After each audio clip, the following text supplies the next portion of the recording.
Hello and welcome to my channel KPS Khariwal political studio. I am Shipra Khariwal. आज का अपना topic रहेगा सुप्रीम कोर्ट ऑफ इंडिया। आपको मेरे चैनल पर बीए के सभी सेमेस्टर से रिलेटेड सारे टॉपिक मिलेंगे। इसके अलावा 12th बोर्ड के भी काफ़ी टॉपिक मिलेंगे। एग्ज़ाम टाइम में सभी टॉपिक की रिवीजन भी आपको मेरे चैनल पे देखने को मिलेगी। इसके अलावा MCQ की रिवीजन बीए से रिलेटेड, बीएड से रिलेटेड, पॉलिटिकल साइंस के जितने भी टॉपिक है आप कमेंट कर सकते हैं। मैं आपको उसकी रिवीजन अपने चैनल पर प्रोवाइड करूंगी।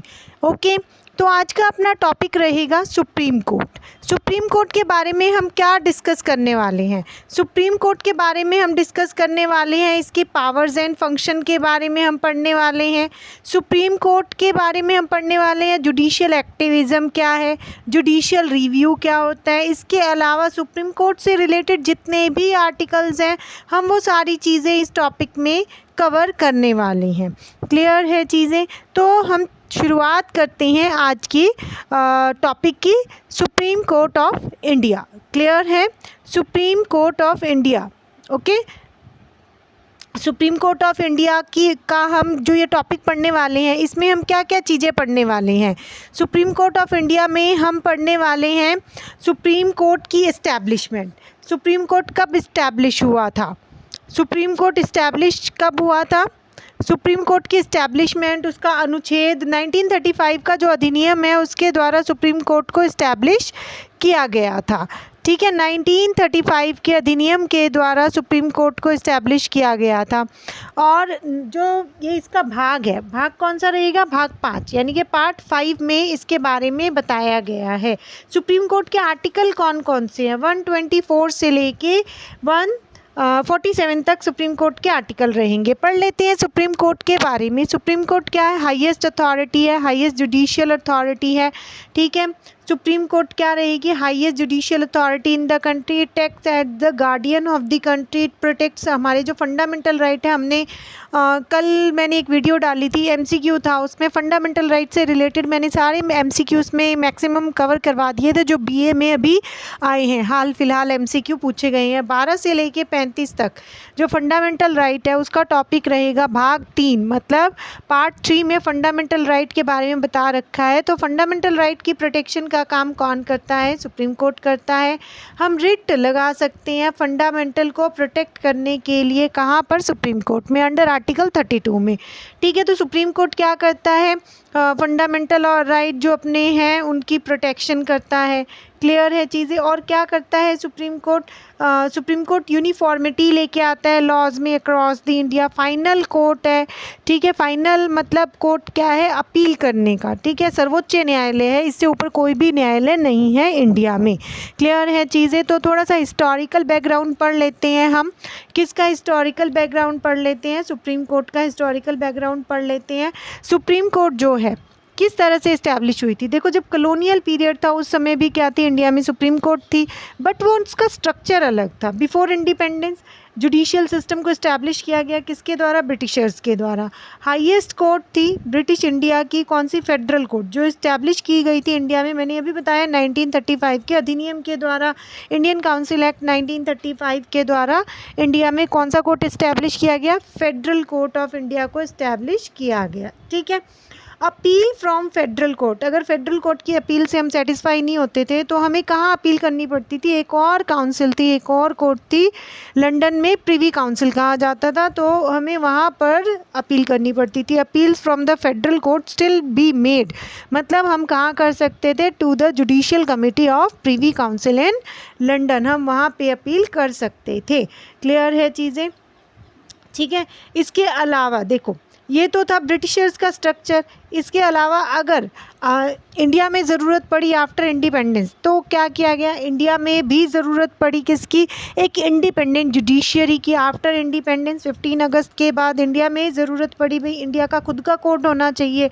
ठीक है, तो इंडिया में लीगल मैटर्स को देखने के लिए एक कोर्ट बनाया गया ठीक है। The makers of the constitution wanted judiciary free from executive and legislative influences, मतलब लेजिस्लेचर और जो एग्जीक्यूटिव है उसके इन्फ्लुएंस से कौन फ्री रहे, अपना जुडिशरी सिस्टम क्या रहे, फ्री रहे। तो इंडिया में ये नीड महसूस की गई कि इंडिया में भी क्या होना चाहिए, एक इंडिपेंडेंट जुडिशरी सिस्टम होना चाहिए, और इसीलिए इंडिया में क्या इस्टेब्लिश किया गया, कोर्ट को इस्टेब्लिश किया गया इंडिया में। ठीक है, इंडिया में एक इंडिपेंडेंट जुडिशरी इस्टेब्लिश हुई। कब इस्टेब्लिश होती है, देखो कॉन्स्टिट्यूशन इम्प्लीमेंट होता है 26 जनवरी 1950 को, और अपना इंडिपेंडेंट जो जुडिशरी इस्टेब्लिश किया जाता है 28 जनवरी 1950 को। सुप्रीम कोर्ट की क्या होती है, इस्टेब्लिशमेंट, इनॉग्रेशन किया जाता है कहाँ पर, न्यू दिल्ली में। ठीक है, इट रिप्लेस्ड, इसने वो जो फेडरल कोर्ट थी, federal court of privy council थी, उसको रिप्लेस कर दिया। ठीक है, और इंडिया में खुद का एक हाईएस्ट जुडिशियल स्ट्रक्चर क्या हो गया, इस्टेब्लिश हो गया। क्या इतनी चीज़ें क्लियर है? तो इस तरह से इंडिया में क्या इस्टेब्लिश होती है, सुप्रीम कोर्ट ऑफ इंडिया की, सुप्रीम कोर्ट ऑफ इंडिया की। ठीक है, सुप्रीम कोर्ट ऑफ इंडिया की इस्टेब्लिशमेंट होती है। अच्छा, यहाँ से एक क्वेश्चन आता है, सुप्रीम कोर्ट ऑफ इंडिया की इस्टेब्लिशमेंट कब हुई थी, 28 जनवरी 1950 को हुई थी। जब सुप्रीम कोर्ट इस्टेब्लिश किया गया उस समय कितने इसके न्यायाधीश, यानी कि कितने इसके चीफ जस्टिस ऑफ इंडिया थे? देखो 7+1 का स्ट्रक्चर था। 7+1 मतलब 7 तो सीजे मतलब चीफ जस्टिस थे, और एक था CJI, chief justice of India. तो टोटल कितने थे, टोटल 8 जजेस थे। स्ट्रक्चर क्या था, 7+1 का स्ट्रक्चर था। क्या इतनी चीज़ें क्लियर हैं? ठीक है, तो इस तरह से सुप्रीम कोर्ट ऑफ इंडिया की इस्टेब्लिशमेंट होती है 28 जनवरी 1950 को। क्लियर है चीज़ें? और कॉन्स्टिट्यूशन में सुप्रीम कोर्ट ऑफ इंडिया का आर्टिकल कौन सा हो जाएगा, पार्ट 5। कौन सा है, पार्ट 5। अभी हमने शुरुआत में पढ़ा था पार्ट 5, चैप्टर कौन सा हो जाएगा, 4। आर्टिकल कहाँ से कहाँ तक रहेंगे, 124 से 147 तक आर्टिकल रहेंगे। 124 से 147 तक क्या रहेंगे, आर्टिकल्स रहेंगे। ठीक है, किसके आर्टिकल्स के बारे में डिस्कस कर रहे हैं, सुप्रीम कोर्ट के। यहाँ पर थोड़ा सा मैंने कम डिटेलिंग दी है, आगे की स्लाइड्स में डिटेलिंग पूरी है, तो थोड़ा सा 124 में पढ़ लेते हैं। क्या इस्टेब्लिशमेंट बताई गई है सुप्रीम कोर्ट की। 125 में क्या है, salaries and allowances of the जजेस बताए गए हैं सुप्रीम कोर्ट के। 126 में क्या है, 126 में appointment of the acting chief justice के बारे में बताया गया है। मतलब अगर सीजेआई किसी भी रीज़न से अपनी पोस्ट पर नहीं रहता है तो 126 में क्या बताया गया है, कार्यवाहक मुख्य न्यायाधीश के पद का उल्लेख है। It means acting chief justice के पद का उल्लेख है। क्या इतनी चीज़ें क्लियर है? आर्टिकल 127 में क्या है, देख लो, एडहॉक जजेस। एडहॉक जजेस मतलब कॉन्ट्रैक्ट जजेस हम कह सकते हैं, जो 1 साल 2 साल 6 महीने या किसी पर्टिकुलर केस के लिए जिनकी अपॉइंट किया जाता है। आर्टिकल 28 में क्या है, अटेंडेंस ऑफ द रिटायर्ड जजेस, मतलब रिटायर्ड जजेस को हायर किया जाता है because they are more experienced.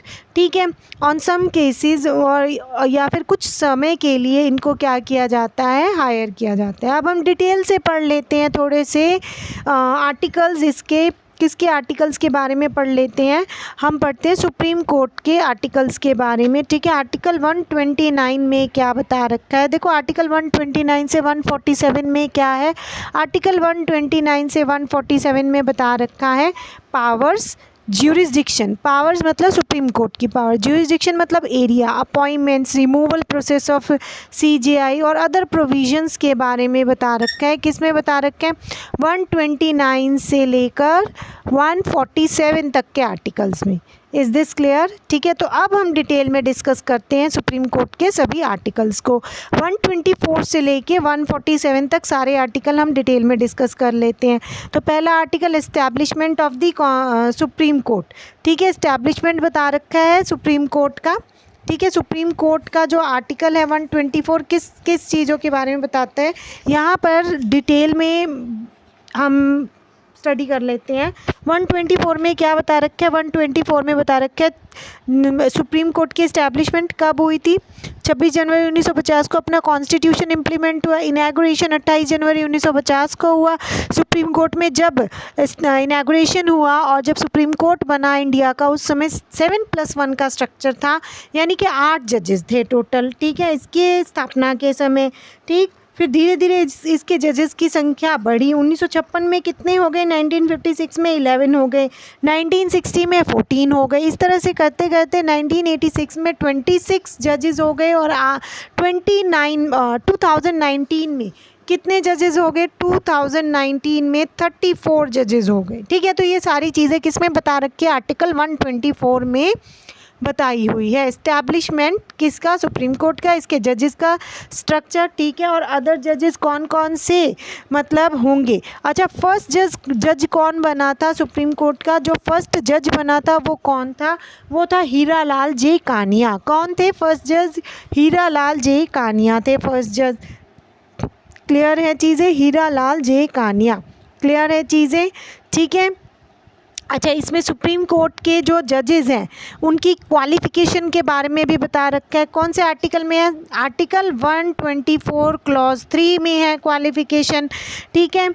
Article 124 clause 2 में क्या है, सुप्रीम कोर्ट के जो न्यायाधीश होंगे उनका जो नियुक्ति की जाएगी या उनकी जो अपॉइंटमेंट की जाएगी उसके लिए क्या क्या कंडीशंस हैं, ठीक है। ये अपॉइंटमेंट के लिए किस में बता रखा है, 124 क्लॉज 2 में। 124 क्लॉज 4 में क्या है, उनको हटाने के लिए सुप्रीम कोर्ट के जजेस का रिमूवल बता रखा है। 124 क्लॉज 4 में क्या बता रखा है, सुप्रीम कोर्ट के जजेस का रिमूवल बता रखा है, ठीक है। टेन्योर, कितने समय तक वो रूल करते हैं, कितने समय तक करते हैं आप बताएंगे मुझे कमेंट करके, टेन्योर।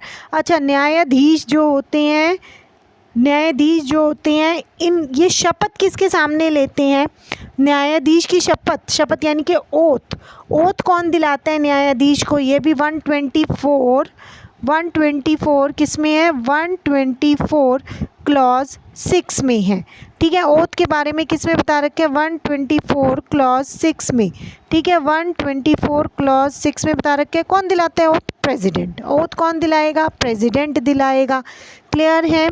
ओथ कौन दिलाएगा, प्रेसिडेंट दिलाएगा, ठीक है। टेन्योर बताएं, सुप्रीम कोर्ट के जजेस का टेन्योर कितना रहेगा, सुप्रीम कोर्ट के जजेस का टेन्योर कितना रहेगा भाई, कितने समय तक सुप्रीम कोर्ट के जज रूल करेंगे, तो सुप्रीम कोर्ट के जज रूल करेंगे 65 वर्ष की आयु तक, ठीक है। 65 वर्ष की आयु तक वो रूल करेंगे, क्लियर है चीज़ें। जब तक उनकी एज 65 ईयर्स नहीं हो जाती वो रूल करेंगे। और हाई कोर्ट के जजेस की है 62 ईयर्स, क्लियर है चीज़ें। हाई कोर्ट के जजेस की कितनी है, 62 ईयर्स। तो ये सारी चीज़ें किस में, आर्टिकल 124 में है। आर्टिकल 125 में क्या है, सैलरीज़ के बारे में बताया गया। इसके अलावा जो उनको और भी अलाउंसेस सुविधाएँ मिलती है उसके बारे में, लीव, पेंशन, सुप्रीम कोर्ट के जजेस का जो भी इंक्रीमेंट होता है, ठीक है। ये सारी चीज़ें किस में हैं, ये सारी चीज़ें 125 में है। फाइनेंशियल इमरजेंसी के समय उनकी सैलरीज़ पर क्या इम्पैक्ट आएगा, ये भी किस में बता रखा है, आर्टिकल 125 में बता रखा है। आर्टिकल 126 में क्या है, आर्टिकल 126 में एक्टिंग चीफ जस्टिस के बारे में बता रखा है। अगर किसी भी कारण से CJI की पोस्ट क्या हो गई है, वेकेंट हो गई है, जगह खाली हो गई है, तो प्रेसिडेंट अपॉइंट कर सकता है सुप्रीम कोर्ट में एक्टिंग जज को, एक्टिंग चीफ जस्टिस को, क्लियर है चीज़ें। तो इसका प्रावधान कौन से आर्टिकल में है, इसका प्रावधान या इसका प्रोविज़न आर्टिकल 126 में है, क्लियर है चीज़ें। आर्टिकल 127 पढ़ लेते हैं। आर्टिकल 127 में क्या है, अपॉइंटमेंट ऑफ एडहॉक जजेस। एडहॉक जजेस का मतलब होता है कॉन्ट्रैक्ट बेसिस पर अगर जजेस की क्या की जाती है, नियुक्ति की जाती है, तो उसके बारे में कौन से आर्टिकल में बता रखा है, उसके बारे में 127 में बता रखा है। एडहॉक जजेस को हिंदी में क्या बोलेंगे, तदर्थ न्यायाधीश। और इनकी अपॉइंटमेंट कहाँ की जाती है, only and only supreme court में, हाई कोर्ट में नहीं की जाती एडहॉक जजेस की अपॉइंटमेंट, ठीक है। और इनकी नियुक्ति, अगर हमें एडहॉक जजेस की अपॉइंटमेंट करनी है, ठीक है, तो इनकी नियुक्ति कौन करेगा, भारत का मुख्य न्यायाधीश यानी कि CJI। राष्ट्रपति से यानी कि प्रेसिडेंट से पहले प्रायोर क्या लेनी पड़ेगी, परमिशन लेनी पड़ेगी, क्लियर है। 127 के बारे में। 128 में क्या बता रखा है, रिटायर्ड जजेस के बारे में बता रखा है। अगर रिटायर्ड जजेस की अपॉइंटमेंट करनी है, कहाँ पर अपॉइंटमेंट करनी है, सुप्रीम कोर्ट में करनी है। उच्चतम न्यायालय यानी कि सुप्रीम कोर्ट में सेवानिवृत्त यानी कि जो रिटायर्ड जजेस हैं उनकी उपस्थिति या फिर उनको पुनः नियुक्त किया जाना है, तो उसके बारे में सारी जो कंडीशंस हैं उसका उल्लेख किस में है, मतलब उनके क्या वेतन भत्ते रहेंगे, उनकी क्या शक्तियाँ रहेगी, ठीक है, रिटायर्ड जजेस की, इसका सारा उल्लेख किस में है, आर्टिकल 128 में है। ठीक है, 129 में क्या है, most important article, supreme court to be a court of record. Supreme court क्या है, कोर्ट ऑफ रिकॉर्ड्स है, अभिलेख न्यायालय। इंपॉर्टेंट आर्टिकल है, बहुत सारे कंपटीशन के एग्जाम में पूछा जाता है, अभिलेख न्यायालय या कोर्ट ऑफ रिकॉर्ड्स कौन से आर्टिकल में है, 129। अभिलेख न्यायालय क्या होता है या कोर्ट ऑफ रिकॉर्ड क्या होता है। देखो सुप्रीम कोर्ट कोई भी अपना डिसीजन देता है, वो अपने डिसीजन को क्या कर लिया जाता है, उसके डिसीजन को प्रिजर्व कर लिया जाता है। किस लिए प्रिजर्व किया जाता है, उसके डिसीजन को प्रिजर्व किया जाता है क्योंकि अधीनस्थ न्यायालय है, बहुत सारे सबॉर्डिनेट कोर्ट है, वहाँ पर भी वैसे केस आ सकते हैं जैसे सुप्रीम कोर्ट में आए हैं। तो सुप्रीम कोर्ट के डिसीजन को देखकर वो भी अपने क्या दे सकते हैं, निर्णय। इसीलिए 129 में सुप्रीम कोर्ट को क्या कहा गया है, कोर्ट ऑफ रिकॉर्ड्स कहा गया है। आर्टिकल 130 में क्या बता रखा है, आर्टिकल 130 में उच्चतम न्यायालय की सीट यानी कि स्थान, उच्चतम न्यायालय का हेडक्वार्टर यानी कि मुख्यालय कहाँ पर है, नई दिल्ली में है। अब तक 2 बार उच्चतम न्यायालय का जो जगह है वो चेंज की जा चुकी है, 1950 में हैदराबाद, 1954 में श्रीनगर। 1950 में हैदराबाद और 1954 में श्रीनगर, और अब कहाँ पे है, न्यू दिल्ली। क्लियर है चीज़ें। एक और आर्टिकल बहुत ज़्यादा इंपॉर्टेंट है, आर्टिकल 131। कौन सा article, article 131, original jurisdiction. Hindi में इसको बोलेंगे आरंभिक अधिकारिता, आरंभिक अधिकारिता या फिर मूल अधिकारिता भी इसको बोल सकते हैं। तो इसमें क्या है, मूल अधिकारिता या प्रारंभिक अधिकारिता में क्या है, ये इसमें वो निर्णय है जो केवल और केवल कौन सुन सकता है, उच्चतम न्यायालय उनका निर्णय कर सकता है भाई। 131 में क्या है, 131 में ऐसे केसेस जाएंगे जिसका निर्णय कौन करेगा, only and only supreme court ही कर सकता है। ठीक है, कैसे करेगा सुप्रीम कोर्ट, कौन कौन से ऐसे विवाद हो सकते हैं, जैसे सेंट्रल गवर्नमेंट और किसी स्टेट के बीच में विवाद हो, सेंट्रल गवर्नमेंट या कुछ 2 या 2 से अधिक राज्यों के बीच में विवाद हो। ठीक है, और तीसरा केस कैसे हो सकता है, सेंट्रल गवर्नमेंट इन्वॉल्व ना हो, उसमें 2 या 2 से ज़्यादा स्टेट के बीच में विवाद हो। तो ये 2 से 3 केसेस है जिस पर सुनवाई कौन करेगा, 131 में सुप्रीम कोर्ट ऑफ इंडिया, और इसी को क्या कहा जाएगा, ओरिजिनल ज्यूरिसडिक्शन। ठीक है, 131 को रिपील्ड कर दिया गया है। क्लियर है चीज़ें, और इस आर्टिकल को रिमूव कर दिया गया है, यहाँ पे मेंशन किया हुआ है, इस आर्टिकल को रिमूव कर दिया गया है बाय 43rd कॉन्स्टिट्यूशनल अमेंडमेंट के थ्रू। जो ये आर्टिकल था 131, इसको रिपील्ड कर दिया गया है। 132 में क्या है, मोस्ट इम्पॉर्टेंट है ये भी, 132 में है अपीलियंट ज्यूरिसडिक्शन। क्या बता रखा है, अपीलियंट ज्यूरिसडिक्शन। ठीक है, अपीलियंट ज्यूरिसडिक्शन क्या होता है, अपील करने की जो न्यायालय है वो कौन सा है, उच्चतम न्यायालय। अपील मतलब कौन से केसेस में अपील की जा सकती है, एक तो सिविल केसेस और एक क्रिमिनल केसेस। तो 133 में क्या है, सिविल मामलों में अपील, 134 में क्या है, ठीक है, 133 में क्या है, फिर से देख लेते हैं। 133 में सिविल मामलों से संबंधित अपील है। 134 में क्या है, 134 में क्रिमिनल केसेस से रिलेटेड अपील है। Appeal jurisdiction in civil cases नहीं आएगा, यहाँ पे क्रिमिनल केसेस आएगा, आप यहाँ पे क्रिमिनल केसेस कर लेना। ठीक है, तो अपीलियंट ज्यूरिडिक्शन किस में है, क्रिमिनल केसेस में है। क्लियर है चीज़ें, क्रिमिनल केसेस में सुनवाई कौन से आर्टिकल में होगी, 134 में। अच्छा, 134A में क्या है, अगर हाई कोर्ट में कोई ऐसा केस है, ठीक है, जिसको अपने को सुप्रीम कोर्ट में अपील करनी है, तो उसके लिए एक सर्टिफिकेट लेना होता है हाई कोर्ट से, और वो सर्टिफिकेट 134A के अंतर्गत अपने को मिलेगा। क्लियर है चीज़ें। 135 में क्या है, 135 में ज्यूरिसडिक्शन ऑफ एग्जिस्टिंग लॉज।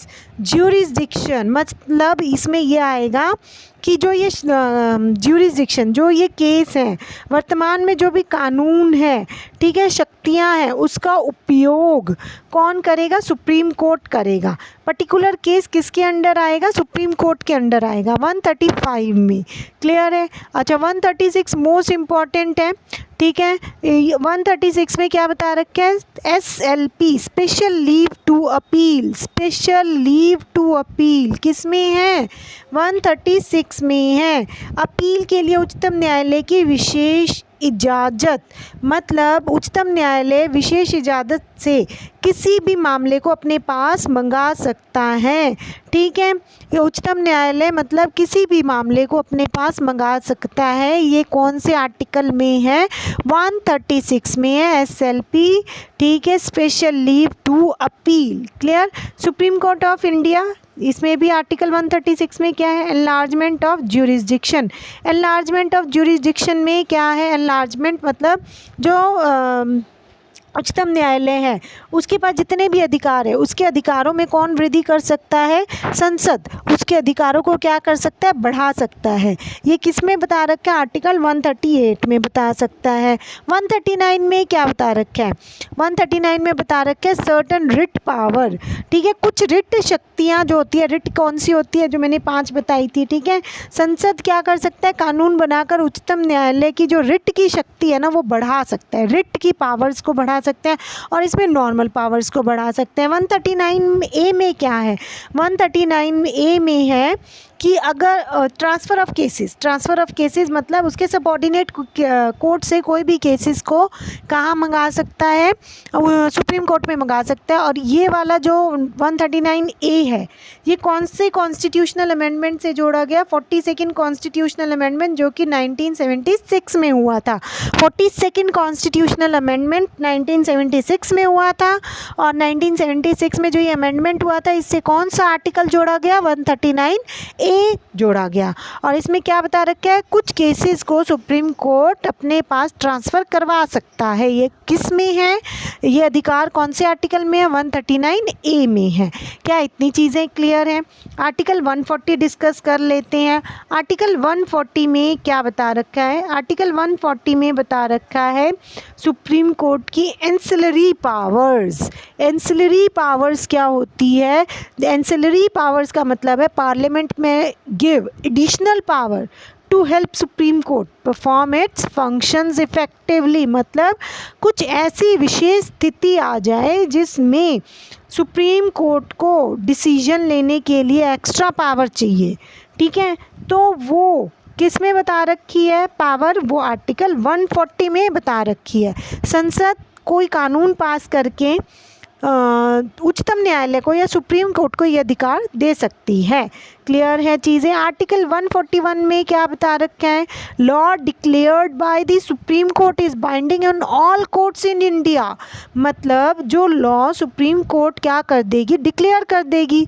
जो भी कानून वो डिक्लेयर कर देगी, वो जितने कोर्ट्स हैं, डिस्ट्रिक्ट कोर्ट हो गया, हाई कोर्ट हो गया, ठीक है, उनके जितने भी सबऑर्डिनेट कोर्ट्स हो गए, सब पे बाइंडिंग होंगे, सबको मानने पड़ेंगे। क्लियर है चीज़ें? तो ये किसमें बता रखा है? आर्टिकल 141 में बता रखा है। 142 में क्या बता रखा है? 142 में बता रखा है सुप्रीम कोर्ट में pass any order necessary to do complete justice any case before it. मतलब 142 में बता रखा है उच्चतम न्यायालय के जो आदेश हैं, ठीक है, उच्चतम न्यायालय के जो आदेश हैं, मतलब उच्चतम न्यायालय अपनी अधिकारिता का प्रयोग करते हुए कुछ ऐसे आदेश दे सकता है जैसे उसके पास जिसमें वो पूर्ण न्याय, मतलब पूरा न्याय, कंप्लीट जस्टिस की बात कही गई हो। ठीक है, ऐसे ऑर्डर पास कर सकते हैं जिसमें वो कंप्लीट जस्टिस करेगा जो भी केस उसके सामने है। ठीक है, ये किस आर्टिकल में बता रखा है? 142 में। क्योंकि ये apex court of India high court नहीं है, हाई कोर्ट से ऊपर एक कोर्ट है, कौन सी है? Supreme court. ठीक है, इसको अपेक्स कोर्ट कहा गया है। तो इसके सामने जो भी केस आएंगे उसमें ये क्या देगा? Complete justice. और ये बात किस में बोली गई है? आर्टिकल 142 में बोली गई है। Article 142 is very very very important. बहुत बार कंपटीशन के पेपर में पूछा जाता है ये आर्टिकल। इसमें क्या बता रखा है? कैसे क्वेश्चन आते हैं इसमें? राष्ट्रपति उच्चतम न्यायालय से कौन से अनुच्छेद के अंतर्गत परामर्श ले सकता है? या फिर प्रेसिडेंट में seek advice under which article from the supreme court of India. ठीक है, आर्टिकल 143। प्रेसिडेंट कौन से आर्टिकल में ले सकता है एडवाइस? 143 में। अच्छा, प्रेसिडेंट को अगर काउंसिल ऑफ मिनिस्टर्स से एडवाइस लेनी हो तो कौन से आर्टिकल में ले सकता है वो? बताओ। कल की वीडियो में मैंने बताया था आर्टिकल 74 में। प्रेसिडेंट को अगर काउंसिल ऑफ मिनिस्टर्स से एडवाइस लेनी हो तो आर्टिकल 74। प्रेसिडेंट को अगर सुप्रीम कोर्ट ऑफ इंडिया से एडवाइस लेनी हो तो आर्टिकल 143। तो ये दोनों ही आर्टिकल बहुत ज़्यादा इंपॉर्टेंट है और आप इन दोनों आर्टिकल को करेंगे। क्लियर है चीज़ें। 144 में क्या है, all civil and judicial authority of India must assist supreme court. मतलब अगर सुप्रीम कोर्ट को ज़रूरत पड़े किसी सिविल अथॉरिटी या किसी अन्य कोर्ट से राय लेने की तो वो क्या करेगी, असिस्ट करेगी। किसको असिस्ट करेगी, सुप्रीम कोर्ट ऑफ इंडिया को असिस्ट करेगी। 145 में क्या है, supreme court can make rules regarding its practice procedure with the president's approval. Clear है चीज़ें। 145 में क्या बता रखा है, 145 में बता रखा है संसद द्वारा बनाई गई जितने भी कानून हैं, जो मतलब संसद द्वारा बनाए गए जितने भी कॉन्स्टिट्यूशन के अंदर रहते हुए जितने भी कानून बनाए गए हैं, ठीक है, उच्चतम न्यायालय यानी कि सर्वोच्च न्यायालय टाइम टू टाइम क्या कर सकता है, राष्ट्रपति से क्या लेगा, वो परमिशन से उसको क्या कर सकता है, उसके प्रोसेस में चेंज कर सकता है। बट राष्ट्रपति से क्या लेगा, पहले वो अप्रूवल लेगा। क्लियर है चीज़ें। प्रायर अप्रूवल से ही वो क्या कर सकता है, चेंजेस कर सकता है। इसके रूल्स एंड रिगार्डिंग के लिए ये चेंज कर सकता है। किस में है ये, आर्टिकल 145 में है। 146 में क्या है, officers and servants of the supreme court deals with the appointment services condition salaries. अच्छा, सुप्रीम कोर्ट में सिर्फ जज तो नहीं काम करते, और भी बहुत सारा स्टाफ काम करता है, तो उनके लिए जो भी प्रोविज़न करना है वो किस में, आर्टिकल 146 में है। आर्टिकल 147 में क्या है, आर्टिकल 147 में इंटरप्रिटेशन मतलब व्याख्या बताई गई है। भाई ये चीज़ सुप्रीम कोर्ट में हैंडल की जाएगी, ये केस सुप्रीम कोर्ट का है, ये ज्यूरिसडिक्शन सुप्रीम कोर्ट का है या हाई कोर्ट का है। जैसे रिट हो गई, रिट आर्टिकल 32 में कहाँ लगाई जाएगी, सुप्रीम कोर्ट में लगाई जाएगी। हाई कोर्ट में कौन से आर्टिकल के अंतर्गत लगाई जाएगी, 226 के अंतर्गत लगाई जाएगी। ठीक है, तो कोई केसेस ऐसे हैं जो सिर्फ हाई कोर्ट में लगाए जा सकते हैं, कई ऐसे हैं जो सिर्फ सुप्रीम कोर्ट में लगाए जा सकते हैं। तो ये थे पूरे आर्टिकल्स किसके, सुप्रीम कोर्ट ऑफ इंडिया के। ठीक है, तो अब हम फटाफट से कर लेते हैं फंक्शंस। ठीक है, पहला फंक्शन क्या है, आई होप आपको सारे आर्टिकल समझ में आ गए हैं, तो 2 मिनट में हम फंक्शंस कर लेते हैं। विदाउट फंक्शंस ये सारे आर्टिकल मतलब ये टॉपिक अधूरा रहेगा। क्लियर है। पहला फंक्शन क्या है, संविधान की रक्षा करता है, प्रोटेक्ट करता है। फंडामेंटल राइट अंडर आर्टिकल 32 हम क्या करते हैं, हम रिट लगाते हैं तो प्रोटेक्ट करते हैं। इंटरप्रेटर हमने अभी पढ़ा, आर्टिकल 147 में इंटरप्रेट करता है कॉन्स्टिट्यूशन को, लॉज को।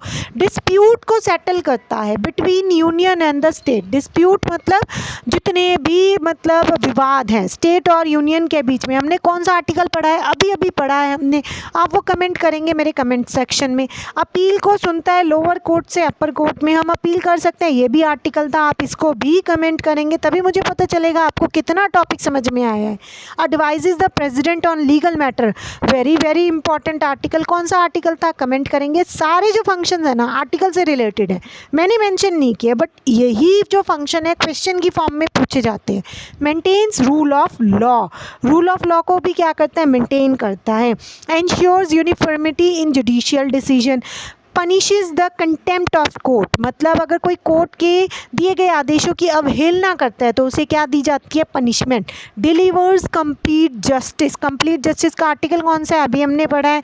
सारे आर्टिकल्स को क्या करेंगे, आप क्या करेंगे, कमेंट करेंगे। इनसे रिलेटेड सभी अलग अलग आर्टिकल हैं, आप देखेंगे वीडियो को और कमेंट करेंगे तभी मुझे पता चलेगा ना आपको कितना समझ में आया। मीनिंग ऑफ जुडिशियल रिव्यू क्या है, what is judicial review. Judicial review बहुत मोस्ट इंपॉर्टेंट 2 नंबर में क्वेश्चन आता है भाई, जुडिशियल रिव्यू क्या है।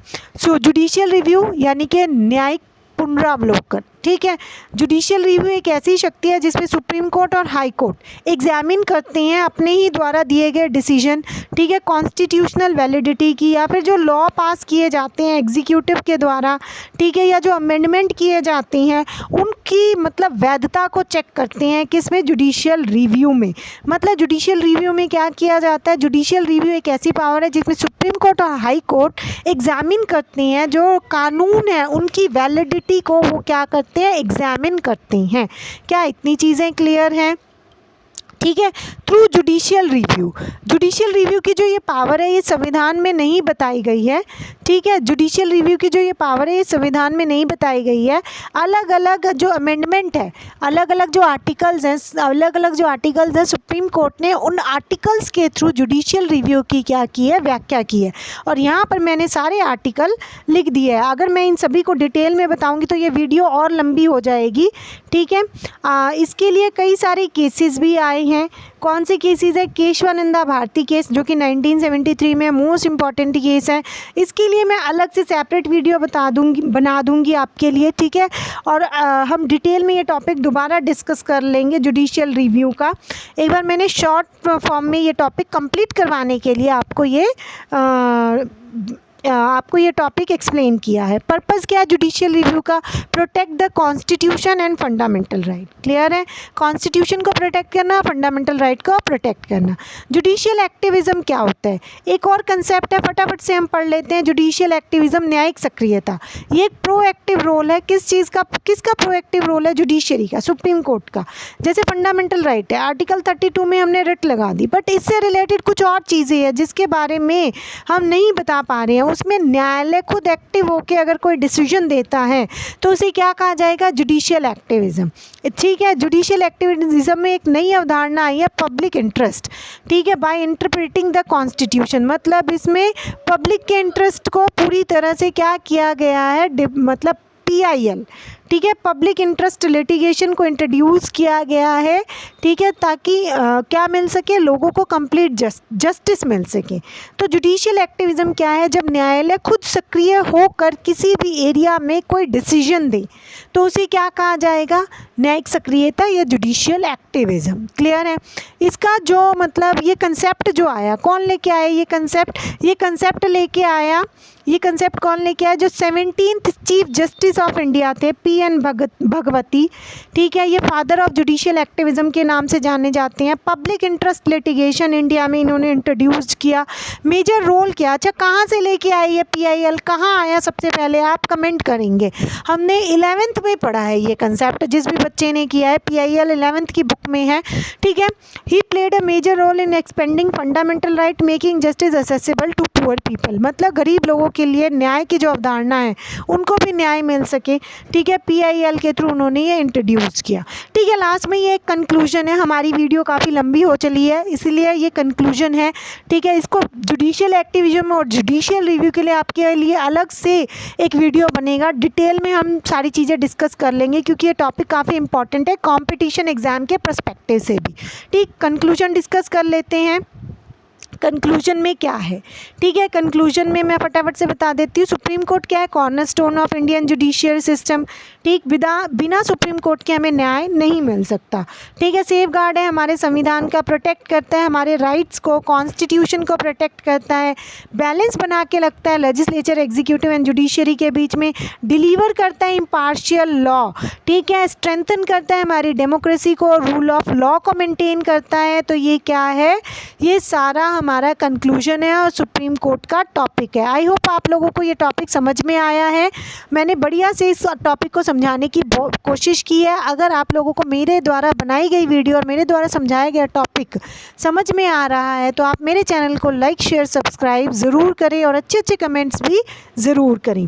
ठीक है, और कमेंट बॉक्स में ये ज़रूर लिखिए कि आपको नेक्स्ट टॉपिक कौन से वीडियो पर चाहिए और MCQ में कौन से टॉपिक पर आपके लिए बनाऊँ। ठीक है, आई होप आप मेरे चैनल को लाइक करेंगे। तब तक के लिए have a nice day, take care and bye bye.